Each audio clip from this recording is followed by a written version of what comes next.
Aqui estão 5 eventos que ocorreram após a morte de Jesus. Primeiro, houve um evento sísmico. Após a morte de Jesus, a própria criação reagiu. A terra tremeu e as rochas se partiram. A natureza foi profundamente afetada pela morte do Filho de Deus. Mateus menciona que a terra tremeu e as rochas se partiram. Isso sugere uma notável resposta terrena aos acontecimentos divinos na cruz. Segundo, os túmulos foram abertos. Mateus menciona um evento não encontrado nos outros evangelhos. Os túmulos se abriram e muitos dos fiéis de Deus que haviam morrido foram ressuscitados. Depois de ressuscitarem, saíram de seus túmulos, entraram em Jerusalém e foram vistos por muitos. Mateus 27, 52, 53. Terremotos podem abrir túmulos escavados na rocha. A ressurreição dos mortos só pode ser atribuída à intervenção direta de Deus, sugerindo seu papel no terremoto. Dado que a Palestina está localizada em uma importante linha de falha, um terremoto não é surpreendente.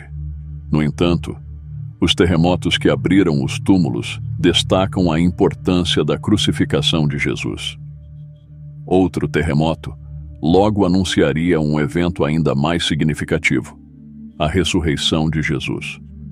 A narrativa distinta de Mateus sobre esses eventos destaca o triunfo sobre a morte trazido pelo sacrifício de Jesus na cruz. Os indivíduos ressuscitados são descritos como aqueles que haviam caído em sono, uma expressão comum no Novo Testamento, que denota alguém que faleceu, mas cujo destino eterno está assegurado. Assim como o testemunho inicial, a ressurreição milagrosa dos corpos desses santos e suas aparições em Jerusalém servem como um poderoso testemunho da obra redentora de Jesus na cruz e, subsequentemente, de sua ressurreição. O termo povo santo provavelmente denota figuras veneradas do Antigo Testamento, como heróis e mártires da história de Israel, escolhidos para testemunhar esses eventos extraordinários. Sua manifestação em Jerusalém serve como um testemunho da eficácia do sacrifício de Jesus. Isso prenuncia a doutrina de Paulo sobre Jesus como as primícias dos mortos, 1 Coríntios 15, 20 e 23. Mas, de fato, Cristo foi ressuscitado dentre os mortos, as primícias dos que dormem. Porque assim como por um homem veio a morte, também por um homem veio a ressurreição dos mortos. Pois, assim como em Adão todos morrem, assim também todos serão vivificados em Cristo.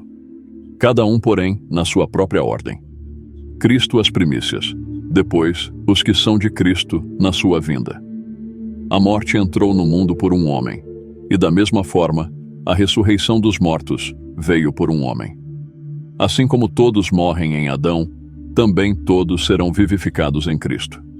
Cada um será ressuscitado em sua própria ordem. Cristo como as primícias, então, aqueles que pertencem a Cristo na sua vinda, recebendo corpos imortais e incorruptíveis. A ressurreição desses santos prenuncia a ressurreição que todos os crentes antecipam através do sacrifício de Jesus. Uma nova aurora emerge, um dia onde a morte é vencida pela própria morte, inaugurando a possibilidade de vida eterna. No entanto, é importante notar que os ocupantes desses túmulos não foram ressuscitados até depois da ressurreição de Jesus, entrando em Jerusalém e aparecendo a muitos. A Bíblia não diz se esses santos ressuscitados experimentaram a morte novamente ou ascenderam ao céu com o Senhor Jesus. A morte do Filho de Deus ressoou através da própria natureza. O renomado pregador Charles Spurgeon observou que os corações humanos permaneceram impassíveis diante dos clamores agonizantes do Redentor, mas as rochas responderam, se partindo em resposta. Embora ele não tenha morrido pelas rochas, elas demonstraram mais sensibilidade do que os corações dos homens pelos quais ele derramou seu sangue. Mateus provavelmente quer que entendamos que o terremoto ocorreu tanto no dia da crucificação de Jesus, quanto em sua ressurreição. O poder da nova vida foi forte o suficiente para ressuscitar alguns dos justos que haviam falecido. Este trecho do Evangelho de Mateus se destaca como particularmente enigmático. Mateus oferece poucos detalhes, e este evento não é mencionado em outras partes das Escrituras. O terceiro evento notável é a rasgadura do véu do templo, Mateus 27, 50, 51. Enquanto Jesus clamava mais uma vez em voz alta e angustiada, ele voluntariamente entregou seu espírito, submetendo-se ao plano de seu Pai, ao liberar seu espírito de seu corpo. Simultaneamente, o véu que separava o Santo dos Santos no templo foi rasgado de cima a baixo, acompanhado por um terremoto e rochas se partindo. O véu rasgado possuía um simbolismo significativo, servindo como a única barreira dentro do templo que distinguia o espaço sagrado da área mais santa. Isso ilustrava vividamente a separação entre Deus e a humanidade. Atos 6:7 sugere que, nos primeiros dias da Igreja, muitos sacerdotes abraçaram a fé. É plausível que o véu rasgado tenha sublinhado para eles a magnitude da obra de Jesus, talvez explicando como este evento se tornou amplamente conhecido. Hebreus 9:1-9 ainda esclarece a importância da estrutura do templo, com um véu separando o Santo dos Santos, representando a presença de Deus, do restante do templo onde as pessoas habitavam. De fato, a antiga aliança prescrevia regulamentos para o culto e o santuário terreno. Uma tenda sagrada, composta pela seção exterior que abrigava o candelabro e o pão consagrado, conhecido como o lugar santo, foi estabelecida. Além do segundo véu, havia outra câmara, o Santo dos Santos, o santuário mais interior. O livro de Êxodo descreve a construção do véu do templo, feito de material azul, roxo, escarlate e linho torcido. Agora, Cristo serve como nosso sumo sacerdote supremo, e como crentes em sua obra consumada, compartilhamos de seu sacerdócio superior. Através dele, ganhamos acesso ao Santo dos Santos.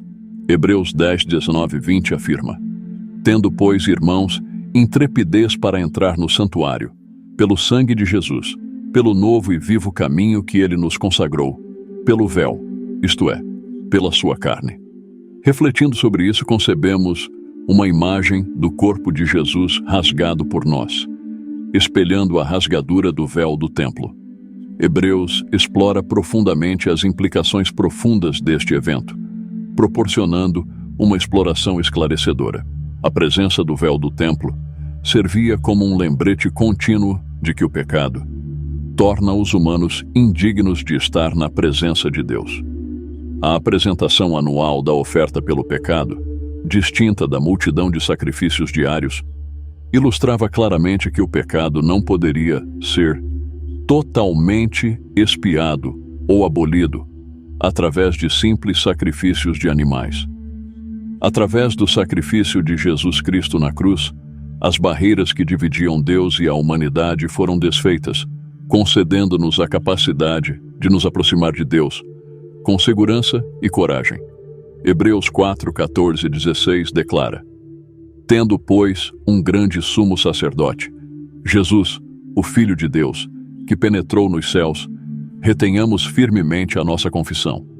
Porque não temos um sumo sacerdote que não possa compadecer-se das nossas fraquezas, mas um que, como nós, em tudo foi tentado, mas sem pecado. Cheguemos, pois, com confiança ao trono da graça, para que possamos alcançar misericórdia e achar graça, a fim de sermos ajudados em tempo oportuno. A ruptura do corpo de Jesus e o rasgar do véu simbolizam nossa nova audácia ao nos aproximarmos de Deus. Com um sumo sacerdote que supervisiona questões celestiais, os crentes desfrutam de acesso irrestrito. Quando Cristo expirou, uma força invisível rasgou o denso véu do templo, unindo o Santíssimo Lugar e o átrio exterior. A morte do Filho desencadeou distúrbios sísmicos, sugerindo um vínculo cósmico entre o Criador e a criação. Notavelmente, da 6ª à 9ª hora, a terra foi envolvida por trevas, ecoando um evento profundo. Uma escura e impenetrável escuridão cobriu toda a terra. Conforme profetizado nas Escrituras, Amós 8:8-9, o Senhor decretou o declínio prematuro do sol e a repentina escuridão da terra em plena luz do dia. Apesar de frequentes pedidos por sinais celestiais, a escuridão serviu como um sombrio indicativo da cegueira espiritual deles. Das 12 horas ao 9 hora, por volta das 3 da tarde, esse luto sobrenatural persistiu. Isso coincidiu com o brilho máximo do sol, devido à lua cheia, descartando um eclipse impossível durante a fase de lua cheia. A rápida ação de Deus orquestrou essa escuridão, superando o entendimento astronômico limitado da época. O relato de Fon, mencionando um terremoto, espelha de perto a narrativa sagrada, destacando a insignificância da criação diante do seu Criador. Portanto, o sol ocultou seu brilho, não querendo testemunhar as ações dos depravados. A escuridão, neste momento crucial, poderia transmitir vários significados. Primariamente, nos tempos antigos, a escuridão significava luto. Além disso, era associada à morte de figuras ilustres, um simbolismo familiar tanto para audiências gentias quanto judaicas, que poderiam interpretá-la como um emblema cósmico da passagem de um rei. Além disso, a escuridão simbolizava o juízo divino, conforme narrado em Mateus 27, 52 e 53. Os túmulos se abriram e muitos santos emergiram, testemunhando o poder da ressurreição. Essas manifestações dentro da Cidade Santa foram vistas por muitos. Nos eventos que se desenrolaram, o soldado encarregado percebeu a inocência de Jesus. Mateus 27, 53, 54. Retrata o centurião e sua coorte, encarregados de manter a ordem durante a crucificação, testemunhando o terremoto e seus fenômenos acompanhantes. Sobrecarregados de reverência e temor, eles reconheceram Jesus como o Filho de Deus. O centurião, normalmente responsável por supervisionar 100 soldados, se destacou por sua bravura e habilidade, ascendendo na hierarquia militar. Para se destacar em seu papel, o centurião precisava manter uma postura de desapego e eficiência, seguindo rigorosamente as ordens superiores. No entanto, o espetáculo da crucificação de Jesus foi tão extraordinário que até mesmo este oficial romano endurecido reconheceu-o como o Filho de Deus. Este reconhecimento implicava a inocência de Jesus, contrastando nitidamente com o crime pelo qual ele foi condenado. O centurião provavelmente lutou com uma mistura de emoções, percebendo que havia supervisionado a execução de um homem inocente. Estas não eram murmúrios de um recruta tímido ou palavras trêmulas de um recruta maleável. Elas emanavam de um guerreiro experiente, acostumado a testemunhar inúmeras mortes agonizantes, encarregado de conduzi-las à morte. O centurião estava profundamente consciente da fervorosa condenação pelas autoridades religiosas judaicas que acusaram Jesus de blasfêmia. Apesar de Pôncio Pilatos, seu superior, afirmar a culpa de Jesus, o centurião rejeitou este veredicto e afirmou a reivindicação de Jesus. Por quê? O peso das evidências a favor de Cristo era inegável. Embora tivesse supervisionado várias crucificações, esta execução foi sem igual. O que despertou a convicção do centurião? Talvez tenha sido a combinação de cenas que envolveram a prisão, o julgamento e a crucificação de Jesus, formando um quadro comovente. Ele pode ter testemunhado a resposta estoica de Jesus diante das injustiças infligidas pelo seu próprio povo, suportando a prisão e os julgamentos com firmeza inabalável. Pode-se imaginar a conduta digna de Jesus, no meio do tumulto da multidão, semelhante a um cordeiro silencioso diante do abate. Embora as Escrituras não documentem a resposta verbal de Jesus ao clamor da multidão, Marcos 15, 11, 15. Os principais sacerdotes os incitaram a exigir a libertação de Barrabás em vez de Jesus.